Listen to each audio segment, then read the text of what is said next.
2, Splash of Ginge, winner of the Betfair Hurdle. 3, Champagne West for the inform Philip Hobbs team. 4, Colour Squadron, again for Philip Hobbs. 5, Del Arca, Tom Scudamore, David Pipe. 6, the Wexfordian, Aidan Coleman and Martin Keithley. And 7, the promising Urban Hymn for Brian Hughes and Malcolm Jefferson. This is a cracking race coming up. This all looks very sensible. It'll be interesting to see what the starts of tomorrow's big field handicaps are like. But they're about to come forward for this, the Steel Plate and Sections Novices Chase, and belatedly they're on their way with Urban Hymn, the first to go on under Brian Hughes, from Splash of Ginge in second place. And then Del Arca towards the near side of the Wexfordian, jumping the first, Champagne West. And Colour Squadron certainly gave the first fence plenty of air and is held up in last place in the McManus colours, born to victory aboard Bold Henry in our first live race this afternoon as they cleared the second. And so Urban Hymn taking them along under Brian Hughes. From in second, Splash of Ginge, Sam Twiston Davis. On the extreme outside, the extreme left is the Wexfordian as they jump this one. Splash of Ginge a little untidy at that. Del Arca round the inside, Champagne West, and finally Colour Squadron. So swinging the bottom turn, and there's no more jumping to be done now until they pass the stands and head towards the back straight, and there's a fence going up the hill which thankfully is in a fair amount of shade. So no jumping at all over the next 3 or 4 furlongs, bypassing 4 fences.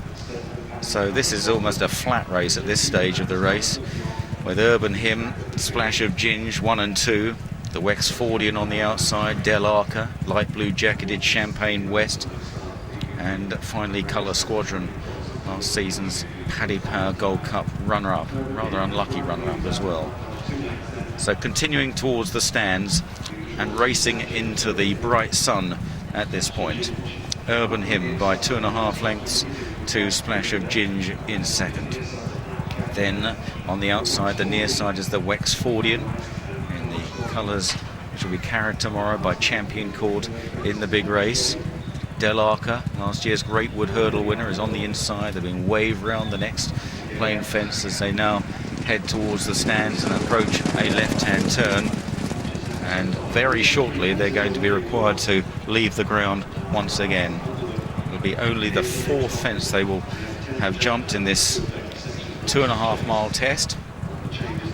So Urban Hymn continues to take them along. Recent Carlisle runner-up from Splash of Ginge in second place. He's got to concede the weight around. The Wexfordian was third, Del Arca right round the inside, then Champagne West, and Colour Squadron still held up at the back of the field. Colour Squadron, not a horse that probably wants to be in front too soon.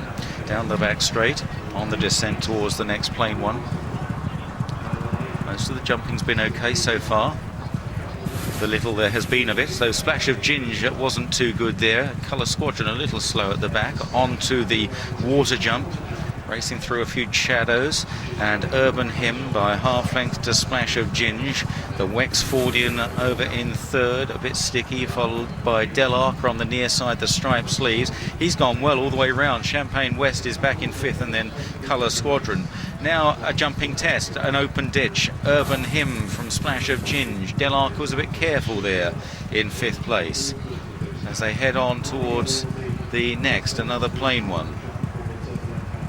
And coming towards it, Urban Hymn safely over, jumping soundly from Splash of Ginge. Champagne West moving up in that light blue jacket. Richard Johnson into 3rd now. Del Arca on the inside, and then the Wexfordian, and still no move from Tom O'Brien on Colour Squadron. Going towards the next, and this is effectively their second last here. Urban Hymn with Champagne West on the outside. Splash of Ginge, another slightly sticky jump. He was just a little bit out, jumped down the back straight. Splash of Ginge being pushed along now by Sam Twiston Davis. Del Arca's on the inside, and then Colour Squadron still covered up, smothered up on the inside of the Wexfordian. So they now run down the hill and approach what will be their final fence, and then there'll be a run in round the final turn, and probably a good 1/2 mile from the finish once they jump this fence, and it'll then be a flat race over the final 1/2 mile. Urban Hymn headed, having made a lot of the early running. Champagne West lifts off just ahead of Urban Hymn, who's back right there on the inside now, comes back at Champagne West. Splash of Ginge pushed along. Colour Squadron going well in behind. The white cap Del Arca on the inside, and the Wexfordian. So heading towards the final turn, and they have to go round the final two fences. It may get a little bit tight at the last, where the last fence is, as Champagne West takes over, but now being followed by stable companion Colour Squadron, who's about to be unleashed. Urban Hymn a little bit short of pace. Then Del Arca, who's dropped off them. They head now inside the final furlong and a half, and it's Champagne West being stalked by Colour Squadron. Champagne West in the light blue jacket. Richard Johnson looking for a double for Philip Hobbs. Colour Squadron now being driven hard and not finding all that much, and Champagne West staying on much more stoutly up the hill, and Champagne West makes a winning fencing debut in this steel plate and sections novices chase. Colour Squadron second again.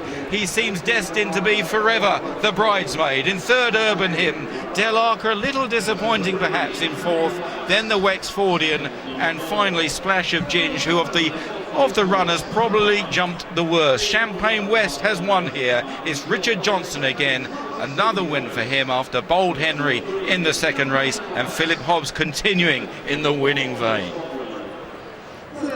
Take out half the obstacles, still made no difference. Colour Squadron still contrived to finish second, but this time to his stable companion Champagne West, and a good day just gets even better for the master of Minehead, Philip Hobbs. This is an exciting chasing prospect, a very promising fourth in the 3-mile Grade 1 novices hurdle at the Cheltenham Festival. He looks made for jumping the larger obstacles, and had all of them been in place, he'd have been a yet more impressive winner. And Richard Johnson at the double is with Mick Fitzgerald. He certainly is. Nick Luck was just saying, Dickie, that the way this horse jumped early, it didn't matter that the fences were out. No, he's always jumped score well at home. But saying that, we turned in, I couldn't see very much at all. Yeah. And at the end of the day, safety's important as well. And it's just not really worth the risk. And they say it's easy when you're sort of in the stands thinking it doesn't look bad. You can't really see the orange boards or anything. It's a massive shadow on them. But again, he's jumped nicely. He almost just got to jump the ditch going up the hill. He sort of almost got going a bit too early. He usually improves for a first run as well, so we did last year. So but he's been more settled and grown up this year. And I think the ground, I'd actually probably say now it's heavy in places. He's a horse to be getting excited about, isn't he? He is. I mean, he's a real stayer. He was fourth in the Outback last year, and he's a big, massive horse. And you'd like to think he's hopefully improved again this year. Well done. Thank you very much.